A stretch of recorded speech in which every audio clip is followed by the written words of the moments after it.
Your AI Notes app is hallucinating, and you do not even know it. Here is the villain. Google just doubled down on NotebookLM at I/O 2025, rolling out expanded source support and new sharing features so teams can collaboratively chat with their documents. A few weeks later at WWDC, Apple revealed AI-powered intelligence features woven into Notes for iOS 26, promising on-device understanding of your personal writing. $2 trillion companies now want you to believe the same fairy tale. Upload your messy notes, ask a question, get a perfect answer. In my analysis, this is one of the most dishonest product narratives in modern tech. Not because the underlying models are bad. They are extraordinary. But because these companies appear to be deliberately ignoring a brutal technical reality. RAG over personal notes does not work the way RAG over curated enterprise data works. And they know it. Let me give you 3 reasons this entire category is a digital graveyard dressed up in a chatbot skin. Point 1. Chunking fails on unstructured personal text. Enterprise RAG pipelines are tuned for clean documents. PDFs with headers, structured reports, formatted knowledge bases. Your notes are not that. Your notes are sentence fragments, bullet points with no context, abbreviations only you understand, contradictory drafts from 3 months apart. When a chunking algorithm splits your note into 500 token windows, it is slicing through ideas mid-thought.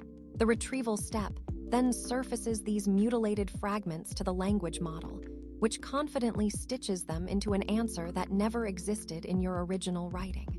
This is not intelligence. This is a collage made by a confident liar. Point 2. Embedding models do not understand your personal ontology.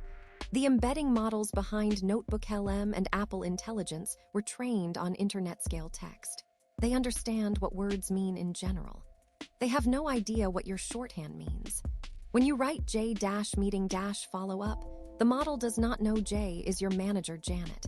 The meeting was about Q3 budget cuts, and follow-up means you owe her a revised headcount proposal by Friday. The cosine similarity between your query and that note chunk is garbage. The retrieval precision on small personal corpora with idiosyncratic language is, based on published benchmarks and independent testing, dramatically worse than what these companies show in polished DMOS. You are searching a haystack where even the needle does not look like a needle. Point 3. Small dataset retrieval produces silent hallucinations. This is the one that should terrify you.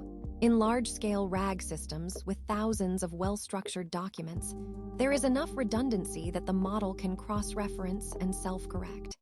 In your personal notes collection, maybe 50 to 200 documents, there is no redundancy. There is one note about that client call, one draft of that project plan.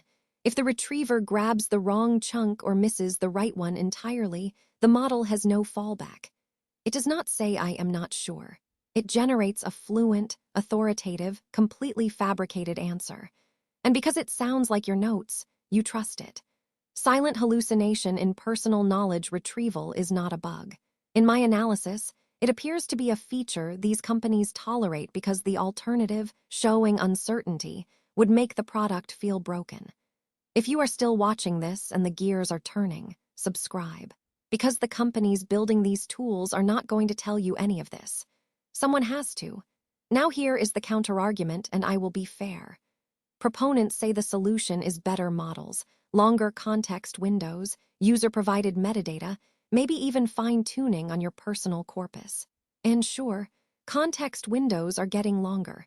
Gemini can ingest massive amounts of text. Apple is betting on on-device processing for privacy. These are real engineering advances, but they do not solve the core problem. Longer context windows do not fix the fact that your notes were never written to be machine-readable. Fine-tuning on 50 personal documents is a recipe for overfitting, not understanding. The fundamental mismatch is not compute. It is that human notes are written for human memory, full of implicit context that no retrieval system can recover because it was never written down in the first place. So here is where we land. Google and Apple are spending billions to make you believe your second brain lives inside their products. The DMOS look incredible. The reality, based on every independent evaluation and the lived experience of anyone who has actually relied on these tools for real decisions appears to tell a very different story. Your notes are not a searchable knowledge base. They are cognitive scaffolding. They work because you remember the context around them. Strip that context away and hand the fragments to a language model, and you get a confident stranger rewriting your own thoughts incorrectly. So I need to know. Have you ever actually made a real decision based on an answer from NotebookLM or any AI notes tool? Or is this entire product category a demo that nobody uses for anything that matters?